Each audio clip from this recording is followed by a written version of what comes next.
Alright, good evening mga ka-G-Works. Ayan, meron tayong pinipinturahan dito. Magneto ng Honda Click 125 tsaka yung kanyang stator. Overtime tayo mga ka-G-Works. Yan, ito yung kanyang magneto. Ayan. Napabunot natin to sa machine shop. Sa machine shop natin pinabunot to kasi hindi na kaya ng puller natin. Ayan, napinturahan na natin. Silver. Tsaka ito yung stator nya.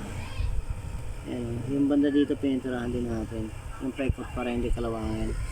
Ito lang yung pinakamalakas, si Bosni. Ayan, matibay din yan basta maganda yung pagkatuyo.